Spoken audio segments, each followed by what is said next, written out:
अब ममता के लिए इस मां की ममता आंखों से बह निकली है।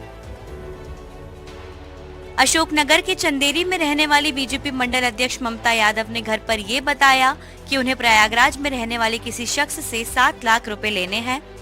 21 सितंबर के बाद से ही उनका परिवार से कोई संपर्क नहीं हुआ। पहले पुलिस ने रिपोर्ट तक दर्ज नहीं की, बाद में रिपोर्ट जैसे तैसे दर्ज हुई। महीनों तक तलाश जारी रही, लेकिन पुलिस हमेशा खाली हाथ ही लौटी। हर जगह जा के सर हम परेशान हो गए और अब तो सर हमें न्याय चाहिए। एसपी ऑफिस भी गए, लखनऊ भी हुआ है, सीएम ऑफिस और अपने डीजीपी ऑफिस हुआ है, मुख्यमंत्री जी के आवास भी हुआ है, मुख्यमंत्री जी से मिल लिए कई बार, कोई कहाँ से भी न्याय नहीं मिला हमें। कोई राजनीतिक लोग हैं अशोकनगर के, वो हम पे दबाव डाल रहे हैं कि क्या आपके पास कोई अगर आपत्तियां सीडी हो या कोई वीडियो हो तो हमें दे दो। 5 महीने बाद ममता के भाई को प्रयागराज बुलाया गया। कई लावारिस लाशों की तस्वीरें दिखाई गई। पीठ पर बने एक टैटू से शिनाख्त हुई। पता लगा प्रयागराज के मांडा में 26 सितंबर 2023 को ही ममता का शव मिला था, जिसे पुलिस दफना चुकी है। पुलिस के पास अब जा रहा है, आंतरे से जा रहा है, कहते हैं करवाते हैं, बस हाउ सब कहता ही जैसे यहाँ आपके पास आए तुमने कहते हम करवाते हैं, ना ही कोई नहीं कराता ही।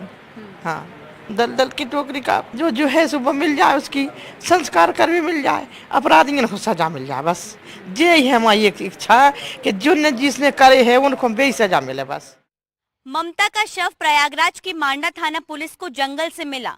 जिस स्थिति में, जिस परिस्थितियों में ममता की मौत हुई, वो साफ तौर पर हत्या की ओर इशारा कर रही थी।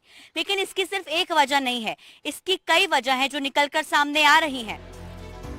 कॉल डिटेल्स यानी सीडीआर से पता लगा कि ममता की एक ही नंबर से 10 दिनों में करीब 86 बार बातचीत हुई।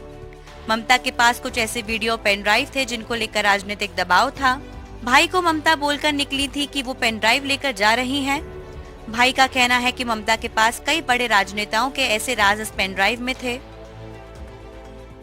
जब यहाँ से गई तो मिस मुझसे बोल गई थी कि मैं यहाँ से 2 पेन ड्राइव लेकर जा रही हूँ, तो जी ऐसा बोल गई मुझसे। चंदेरी में सर इसका अकाउंट है सर, उसमें लॉकर में, उसमें भी पेन ड्राइव रखी है, वो भी मेरे सामने रखी 2 पेन ड्राइव। जी घर भी आए थे 2 कुछ राजनेताओं की राज जानती थी, तो दबाव बनाया कि यार भविष्य में ये खतरा ना बन जाए हमारे लिए।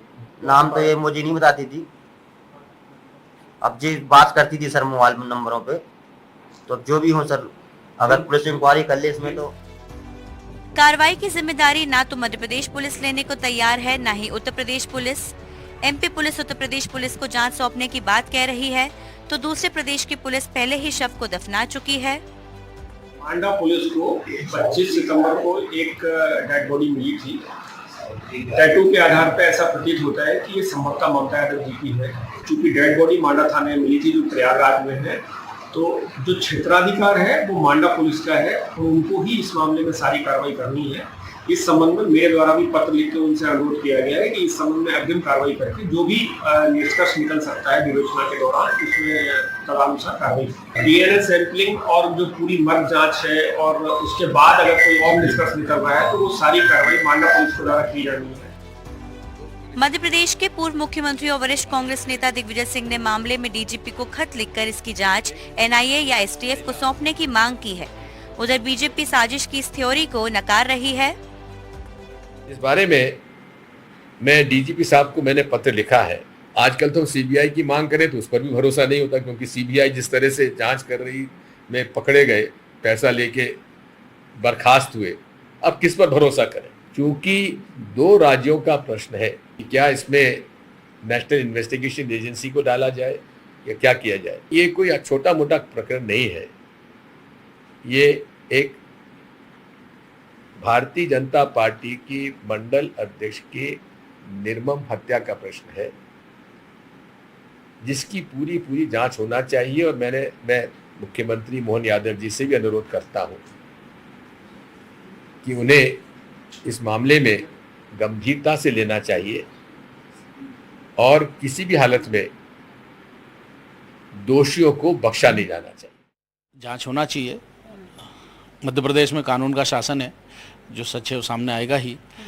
लेकिन मैं पूछना चाहता हूं कि कम से कम दिग्विजय सिंह को ये नैतिक अधिकार नहीं है।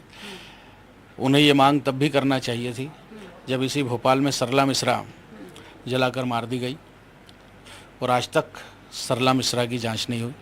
तो क्यों नहीं हुई?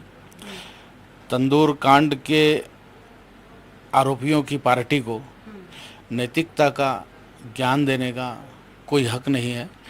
मुझे लगता है कि अब कम से कम आयु के इस पड़ाव पर दिग्विजय सिंह जी को गंभीर और तथ्यात्मक बातें करना चाहिए। ममता की मौत के राज काफी उलझे हुए से हैं, लेकिन सबसे बड़ा सवाल ये पैदा होता है कि आखिर उस पेन ड्राइव में ऐसे कौन से राज थे जिसके कारण ममता को ऐसी मौत का सामना करना पड़ा। उत्तर प्रदेश पुलिस अभी फिलहाल इस पूरे मामले की तह तक पहुंचने की कोशिश कर रही है, लेकिन जाहिर तौर पर इस मामले से जुड़े हुए कई नाम आगे निकलकर सामने आ सकते हैं। हालांकि एक परिवार अभी भी अपनी बेटी के उस शव का इंतजार कर रहा है जो कि उत्तर प्रदेश में दफन हो चुका है, लेकिन वो शव जो दफन हो चुका है वो अपने साथ कई बड़े राज लेकर जा चुका है।